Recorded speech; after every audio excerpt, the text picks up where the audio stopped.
Conoce la verdadera historia de Simón Bolívar. Simón Bolívar, el falso héroe. El escritor colombiano Evelio Rosero, autor de la controversial La carroza de Bolívar, habla de esta novela que refuta la historia oficial sobre el prócer venezolano. Un texto que le arranca el cariz glorioso del hombre ungido libertador y lo pone como traidor, cobarde y poco estratega. Un verdadero golpe al culto a los héroes a 185 años de la muerte del padre de la patria, este 17 de diciembre. Es un error histórico considerar a Simón Bolívar un héroe de las naciones sudamericanas. En realidad tuvo un protagonismo nefasto en las luchas independentistas. La historia universal nos engañó al describirlo como alguien que no era y que además había hecho lo que no hizo. Palabras más, palabras menos. Estas son las ideas que expone y sustenta el escritor colombiano Evelio Rosero, Bogotá 1958, en su primera novela histórica, y de más reciente publicación, La carroza de Bolívar. Un título que puede sonar inquietante o escandaloso para algunos lectores, pero que, en realidad, cobija una cálida historia de ficción y una contundente crítica a la desmemoria colectiva latinoamericana. Si bien Rosero es un principiante en el terreno de la literatura histórica, su trayectoria como escritor abarca una decena de novelas y cuentos que le hicieron merecedor en el año 2006 del Premio Nacional de Literatura en Colombia. 2 años más tarde, su novela Los Ejércitos también fue reconocida con el Foreign Fiction Prize, el prestigioso premio que otorga el diario londinense The Independent al mejor libro traducido en inglés. En La carroza de Bolívar el rol protagónico lo asume el ginecólogo Justo Pastor Proceso López, quien desde hace 25 años, en sus horas libres, ha intentado escribir la auténtica biografía del nunca tan mal llamado libertador Simón Bolívar. Una tarea que al permanecer inconclusa lo motivará a presentar una carroza que desmitifique la imagen del padre de la patria, en los carnavales de blancos y negros de 1966, celebrados en Pasto, localidad colombiana ubicada en el departamento de Nariño y fronteriza con Ecuador. Ese mismo pueblo en el que, en 1822, Bolívar ordenó la primera gran masacre colombiana en venganza por su bochornosa derrota en la batalla de Bomboná.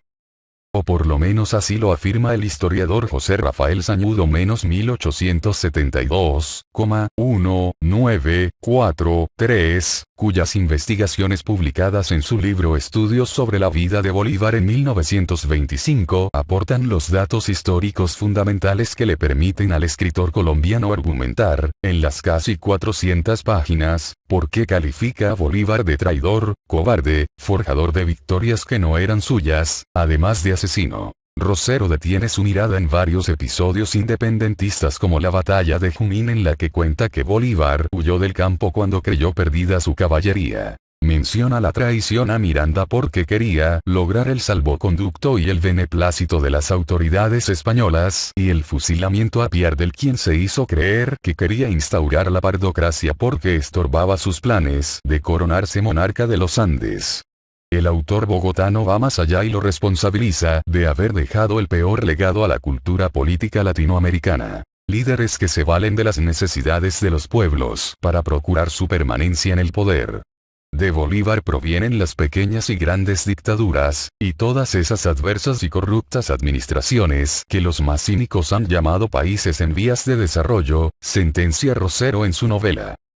Pero La carroza de Bolívar es mucho más que un ajuste de cuentas histórico. La ficción encuentra su columna vertebral en el relato de desamor y frustración entre Justo Pastor y su libidinosa esposa, Primavera Pinzón, quienes, entre una atmósfera de violencia desatada por fanatismo ideológico, que puede producir la osadía de una carroza, se darán cuenta que no tienen más oportunidad de amarse y enamorarse otra vez. Una novela que no solo resulta amena de leer, sino que hace honor a la experiencia de un escritor, cuya prosa ha sido comparado con la del laureado Nobel de Literatura Gabriel García Márquez y que, además, abre el debate sobre la veracidad del pasado histórico latinoamericano. Una manipulación que se ha ajustado a todo tipo de reivindicaciones sociales. Escribir una novela histórica es un reto para cualquier escritor de ficción porque tiene que alimentar su relato con datos reales, verídicos. En entrevista en El País, España, a fecha 26 de enero de 2012, usted declaró que no volvería a realizar una novela histórica. ¿Cuáles son los motivos de esa decisión?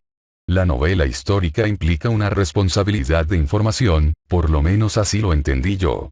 Hay que respetar los datos históricos, los hechos, el ambiente, infinidad de situaciones que encadenan en cierto modo el trabajo de imaginación, el único trabajo al que yo estaba acostumbrado en mis anteriores novelas. Pero creo que logré equilibrar estas dos vertientes con La carroza de Bolívar, es decir, la historia, lo que ocurrió, y la otra historia imaginada, pero no será mi única novela histórica. La carroza de Bolívar apunta hacia un tema controversial: el rechazo de la historia oficial en lo que respecta a la vida y obra de uno de los próceres más importantes del continente. Cita 5. ¿Usted cree que en algún momento se desmitificará la imagen de Simón Bolívar en Latinoamérica? No creo que se vaya a desmitificar. Hay que entender que el mito se consolidó a partir de muchos atributos, celestiales y humanos que se le añadieron a Bolívar. Estos atributos, que conforman la cultura de nuestros países, desde la educación primaria, no serán fáciles de destruir, y tampoco me he propuesto semejante utopía, en ningún momento. Sí creo, con firmeza, que cada vez será más revalidado el mito de Bolívar por esas pequeñas grandes minorías de los pueblos que, poco a poco, pero certeramente, darán cuenta de la verdad de la historia. Rescatando esta verdad, a despecho de las mentiras que se hilvanaron en torno a Bolívar, el porvenir de los pueblos adquirirá más conciencia y una auténtica identidad. ¿Cómo se puede luchar contra la ignorancia histórica cuando, como usted mismo afirma, ya no se leen libros? No se leen libros, pero en todo caso se lee. Hay quienes leen todavía, a despecho de las telenovelas y las revistas del corazón y del jet set. La formación de lectores es el bien más preciado que ningún gobierno puede descuidar. En nuestros pueblos se descuida porque los gobiernos requieren de ignorantes que no los pongan en tela de juicio.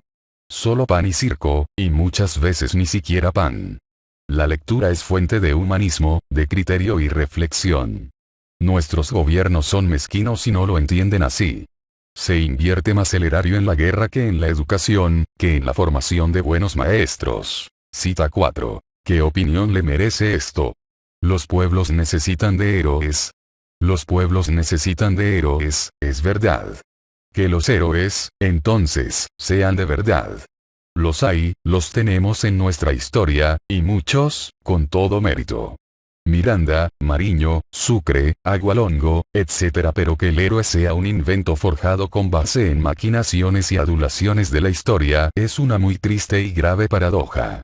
A eso apunto en mi novela.